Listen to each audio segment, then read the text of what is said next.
Yo, what's going on, everybody? Andrew here again, living the SASH life as always, dropping another video for you guys. Today's video is going to be a little more direct, a little more serious. I kind of want to share my thoughts with you guys. My 30th birthday is coming up tomorrow, and since that day has been coming closer and closer, I've been having a lot of things out of my mind lately about my life, my experiences, and everything that I've gone through up until this point. It's made me realize how much I've changed over the years, and I've learned a lot of valuable lessons that I feel if I share with you guys can possibly do some good for you. So with that said, I'm going to share with you the 6 biggest lessons I've learned for the last 30 years of my life. Lesson number 1, always depend on yourself. Now, I don't believe this life is meant to be lived on your own. But I do believe that most people will always have their self-interest first before everybody else, which it should be. Self-preservation, right? Unfortunately, because of that, there's going to be a lot of times where you're in need of a person's help or a person's support, and they're not going to be able to do that for you. This is why I believe it's extremely important to be your own best friend, your own therapist, and your own cheerleader in life, while at the same time really loving and caring for the people who do give you that love and support. It's just that they're not always going to be there, and you need to learn how to be able to cope with life and be on some lone wolf flex when the need arises. One of the biggest lessons that made me realize this was an experience I had with my father back when I was about 23. This was shortly after the breakup with my child's mother, and I was in a real depressive state. I lost my car, I lost my apartment, my family got broken up, and I was in a real rut. But unfortunately, I do find in the Black community, mental health is a conversation that a lot of us choose not to have and don't treat it with enough respect and importance that it really does deserve. There's a saying in the Jamaican community that says you can't have 2 bulls in the same pen, and that was the situation with me and my father. Unfortunately, he just got tired of my presence, man, and he just told me to get the hell out of Dodge and kicked me out. Mind you, this was at a time where I wasn't working, making any money, and I did not have enough funds to get the first and last to get my own apartment at the time. Not only that, but I was a new father with a newborn child, and it really was stressing me the hell out. Fortunately, I had some family members on my mother's side help me out at the last minute, and I'm greatly appreciative of the situation. But it really did teach me an important lesson about always depending on yourself and making sure that you are in the best possible place to win in life. It's not to say that you can never depend on other people, but never put yourself in a situation where another person's decisions can rectify your entire way of life and steer you off course of where you're trying to be. And speaking of being on course, this leads me to number 2. Take control of the direction of your life. It is very, very important that you're very clear about what it is that you want to make happen for your life, so you know exactly how you need to spend all the spare time that you have. One thing that really helps me keep my mind very clear about the direction where I want to go is I write in a journal, maybe about once or twice a week or whenever I feel like it's appropriate. It's not everything that you can talk to your friends about. Sometimes you need to find the answer from within, and the only way for you to do that is to have a conversation with yourself. And that's where journaling really helps me in that regards. If you don't know what direction you want to take your life in, it's going to be very, very difficult to know how to spend your time. And the sooner you can figure out what the answer is to that, it'll be easier for you to know exactly what to do and how to spend your time so you can go in the direction in life that you want to go in. Don't allow another person or other people to steer you in a direction of where they think you should go. At the end of the day, you own your own happiness and you know what makes you happy. So if you're clear about what that is, make sure you live by that truth. And that leads me to number 3. Always live your truth. Now, this isn't necessarily saying always be yourself, because, sometimes you as a person can be a straight asshole. It happens, right? But you need to live your truth. You need to know what your triggers are. You need to know what your morals and your values are, and you need to live by them. I believe everybody should live by a code and should not allow themselves to disrespect their self-respect by doing things that goes against what they really feel. The biggest way I learned that lesson was when I was doing network marketing a few years ago. As much as I believed in the business that I was working on and the awesome opportunity that was ahead of me, every time I was speaking to a new person, I just felt like I wanted to recruit them and put them in the business, work out my legs. And if any of you guys have ever been in network marketing, you know exactly what I'm talking about. It came to a point that I could never have a genuine conversation with anybody because I was so concerned about recruiting them and selling them something and putting them into business. That, amongst other reasons, made me finally realize that, this isn't me. This isn't what I want to do. I needed to chuck that out the window and find another way to make my goals happen in life. And you know what? I have no regrets. I've learned a lot of amazing things when I was doing network marketing about how to deal with people, how to talk to people, how to open up a dialogue and conversation, how to sell, a lot of valuable lessons about entrepreneurship in itself. But in the end, there's more than one way to skin a cat. There's more than one way to get your goals, and I finally decided that just wasn't it for me. Unfortunately, that put me in some debt, and I lost a lot of friends because of it. But it's a learning lesson, right? It happens. Lesson number 4. You have to become selfish in order to help out others later. This one is so important to me. I was always one of those people back in high school and, going to college where I was always about helping out my fellow man, but in a way where I would put my own personal feelings aside and needs to look out for the next person. Lending people money when I really didn't have it to spare, going out of my way to help people that I knew for a fact weren't gonna go the distance for me if the roles were reversed. And in the end, it allowed my heart to get really bitter towards people after a while. But I have nobody to blame but myself. I knew what I was doing. Just because you deal with people a certain way doesn't mean they're gonna give you that same level of love and respect back. That's one of the hardest lessons I've had to learn over the last couple of years, but I'm glad I understand it now. So at this point, I tend to just match other people's energy.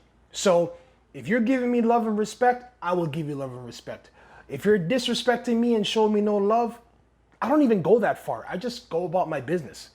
One of my codes in life when it comes to dealing with people is simply this. It's either I love you or I don't know you. Hating somebody takes up way too much of my goddamn energy and time. I'd rather pretend like I don't know you and move on with my life than to just sit there and plot my revenge. Because at the end of the day, it doesn't serve me and it won't serve you. Best believe that. However, if you take the time to be selfish, focus on yourself, get your health right, work on your finances, and improve your life in the way that you want to improve in, later down the road now, you're going to be able to help out others in the same way without hurting yourself in the process. If you want to be able to help out people long term, you got to make sure that you're good first. You can't be taking the shirt off your back to give to somebody else and then you're cold. That's not how humans work. That's not how we're supposed to operate. Make sure your shit is good first, then you can go out there and help other people. Number 5, you are not invincible. You have to respect your own mortality and you have to understand you can't just do anything you want in this world because life will humble you and show you that. You can get hurt, you can get touched, no matter how strong you think you are. The story that made me understand this was when I was 18 years old. Usually for birthdays, I just tend to stay home and relax and just chill, play my video games, and just kind of keep to myself. At the time, I had a best friend, and he convinced me to go to a house party with him. I didn't want to go, to be honest with you. I'd rather just chill and whatever. But I said, you know what? Let me change it up. It's my 18th birthday. Let me go out there and have a good time, Now, at the time, I was somewhat part of the street life, not directly, but by, family members and my friends. And, a lot of the time we had to walk the road and watch our backs. It's actually pretty crazy how everything went down. We're at the house party, and the person who was throwing the party, their sister got hit over the head with a beer bottle, and stuff was just going crazy. At the time, it turned out that the people who were there causing the ruckus actually had problems with me and my family members. Long story short, what ended up happening is they caught me in a corner by myself in a dark alley when I was trying to get home, and I literally had to fight a football team of dudes by myself. They were stomping me, kicking the shit out of me, and all this stuff like that. And mind you, my birthday's in February, which is in the winter, so these guys had their Timberlands on, stomping the straight hell out of me. That was one of the worst ass whoopings I've ever received in my life. But things got real serious when somebody pulled out a knife. I ended up getting stabbed a couple times. Now, I lost a lot of blood, but fortunately, they just missed an artery. If the blade had punctured me just a few inches closer to the left, I wouldn't be here with you guys talking. It was at that moment that I realized, life is precious and it could be just taken away from you just like that. And ever since then, I decided to just keep more to myself, don't get into any problems with anybody in the streets. Not that I did initially, but it made me realize that I had to keep certain people away from me and just be by myself most of the time. And that actually leads me to the last point, number 6. Cherish your loved ones. I think the death of Kobe Bryant and his daughter really sent a shockwave of grief and sadness throughout the entire world. Now, I was never a basketball fan, neither a fan of Kobe, but I was always respected his hustle and, his ability to make things happen, the Mamba mentality. And seeing how he died so suddenly along with his daughter was just really sad, man. It really took a toll on my mindset as a father, and I'm sure it took a toll on a lot of people who are watching this right now. Life is incredibly unpredictable. Things just happen just like that. I didn't expect for myself to be stabbed and end up in the hospital the way that I did. And, I know other people who went through the same situation, and unfortunately, they're no longer with us. Not only that, but, not visiting parents or not visiting certain family members on a regular basis. And then one day you get the phone call and, they're not here no more. You really got to cherish the people that you love and care for and spend as much time as possible with them, because you have no idea when they're going to be gone. You don't want the next family reunion to be at a funeral, man. You want to make sure that you have a good time with them. You love them, you show them that you care for them, and cherish every single moment that you have with them. Because again, life is just way too unpredictable to play around with it. This is why I speak to my daughter on an almost daily basis. I call her, see how she's doing, ask her about her day, ask her how school was. And, she really helps me stay strong when I'm feeling the struggles of life and I'm going through my struggles and everything that I have to do in order to create a better life for myself, as well as create a better life for her in a way that my parents weren't able to do for me when I was younger. Speaking about her, it reminds me of something that her mother told me the other day. She's in school, she's young, and they were doing an assignment talking about a promise that they have to make to themselves.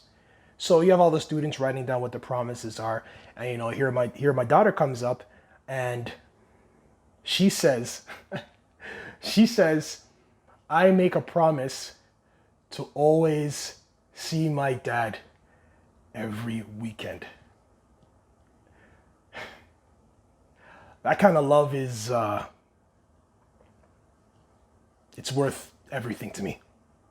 And it just makes me want to work so hard to be the best dad that I can be and to become a stronger version of myself and really embody what the SASH life is all about. And it drives me to make these videos for this channel.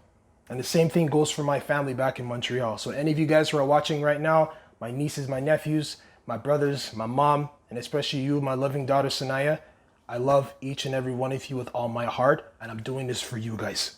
I'm living the SASH life for you guys. Anyway, I'm going to wrap it up here.